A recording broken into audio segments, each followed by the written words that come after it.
नमस्कार साथियों, आपका स्वागत है केआरडी न्यूज चैनल में। और आज लोकसभा चुनाव 2024 को लेकर महा सर्वे जारी हो गया है, जो कि सी वोटर टीम ने जारी किया। जी हां मेरे भाइयों, आपने बिल्कुल ही सही सुना है। इस सर्वे के मुताबिक अब कौन सी पार्टी की सरकार बनती हुई नजर आ रही है? क्या पीएम मोदी फिर से पड़ने वाले सभी नेताओं पर भारी, या फिर राहुल गांधी, अरविंद केजरीवाल व नीतीश कुमार मिलकर पीएम मोदी को देने वाले हैं टक्कर?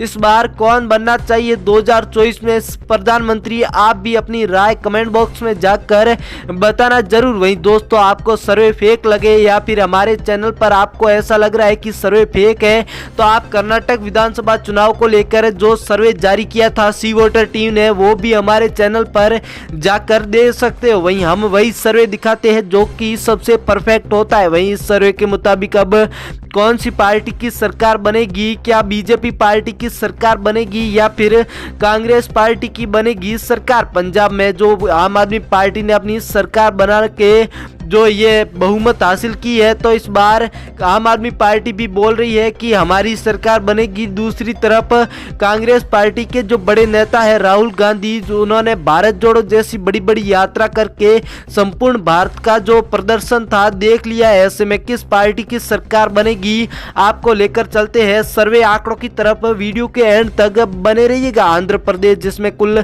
25 लोकसभा की सीट है, बीजेपी के खाते में 8 सीटें, कांग्रेस के खाते में 4 सीटें, वाईआरएस के खाते में 10 सीटें, टीडीपी के खाते में 3 सीटें, अदर पार्टियों के खाते में मेरे भाइयों जीरो के आंकड़े नजर आ रहे। कश्मीर, जिसमें 370 हटने के बाद पहली बार इसी साल इलेक्शन भी होंगे, 6 सीटें, बीजेपी के खाते में 1 सीट, कांग्रेस के खाते में 3, पीडीपी के खाते में 2 सीटें, अन्य पार्टियों के खाते में 0 सीटें। झारखंड, जिसमें कुल 19 लोकसभा की सीट है मेरे भाइयों, बीजेपी के खाते में 6 सीटें, कांग्रेस के खाते में 8 सीटें, जेएमएम के खाते में 5 सीटें, आरजेडी व अदर पार्टियों के खाते में 0 के आंकड़े देखने को मिल रहे। कर्नाटक, जिसमें इसी साल इलेक्शन हुए हैं और कांग्रेस पार्टी ने अपनी सरकार बनाई, वहीं अब 28 लोकसभा की सीट है, बीजेपी के खाते में 8, आईएनसी के खाते में 15, जेडीएस के खाते में 5 सीटें, तो अदर पार्टियों के खाते में 0 सीटें। पंजाब, जिसमें कुल 13 लोकसभा की सीट है, यहाँ पर भी आम आदमी पार्टी ने सरकार बनाने के बाद लोकसभा के सर्वे में 9 सीटें, कांग्रेस के खाते में 2 सीटें,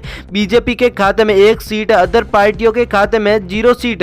अरुणाचल प्रदेश, जिसमें कुल 2 लोकसभा की सीट है, बीजेपी के खाते में 1 व कांग्रेस के खाते में 1 सीट, अदर पार्टियों के खाते में 0 सीट। यहाँ पर बीजेपी व कांग्रेस के मध्य टक्कर का माहौल बताया जा रहा है। दिल्ली, जो कि केंद्र शासित प्रदेश है, जिसमें आम आदमी पार्टी का बोलबाला है, तो आम आदमी पार्टी के 7 में से 4 सीटें खाते में है, तो कांग्रेस के खाते में 1, बीजेपी के खाते में 2, अदर पार्टियों के खाते में 0 सीटें। इसी के साथ हरियाणा, जिसमें कुल 10 लोकसभा की सीट है, बीजेपी के खाते में 4 सीटें, कांग्रेस के खाते में 5 सीटें, आम आदमी पार्टी के खाते में 1 सीट, तो अदर सभी पार्टियों जेजेपी व अन्य सभी पार्टियों के खाते में 0 सीटें नजर आ रही है।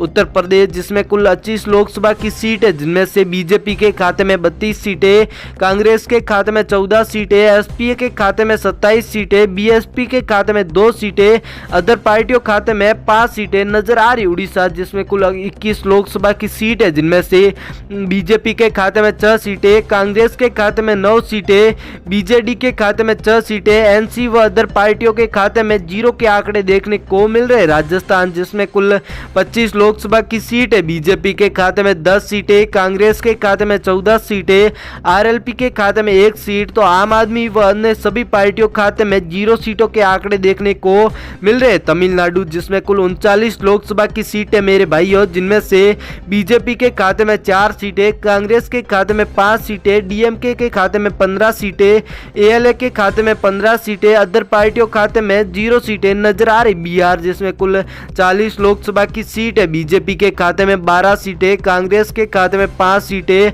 आरजेडी के खाते में यहाँ पर 15 सीटें, तो जेडीयू के खाते में 8, अदर पार्टियों खाते में 0 सीटें। महाराष्ट्र, जिसमें कुल 48 लोकसभा की सीट है मेरे भाइयों, बीजेपी के खाते में 15 सीटें, कांग्रेस के खाते में 14 सीटें, एसएचएस के खाते में 10 सीटें, एनसीपी के खाते में 8 सीटें, तो अदर पार्टियां 0 पर नजर आ रही। उत्तराखंड, जिसमें कुल 5 लोकसभा की सीट है, बीजेपी के खाते में 3 सीटें, कांग्रेस के खाते में 2 सीटें, तो अन्य सभी पार्टियों के खाते खाते में 0 सीटों के आंकड़े देखने को मिल रहे। इसी के साथ लक्षद्वीप समूह जिसमें एक सीट है जो कि कांग्रेस पार्टी लेकर जाती हुई नजर आ रही है, तो अन्य सभी पार्टियों का यहाँ पर सुपड़ा साफ होता हुआ नजर आ रहा है। लेकर चलते आपको अगले राज्य की ओर, पश्चिम बंगाल जिसमें कुल 42 लोकसभा की सीट है। बीजेपी के खाते में 17 सीटें, कांग्रेस के खाते में यहाँ पर कोई सीट नहीं, तो टीएमसी के खाते में 25 सीटें, अदर सभी पार्टियों खाते में 0 सीटें नजर आ रही। मेघालय जिसमें कुल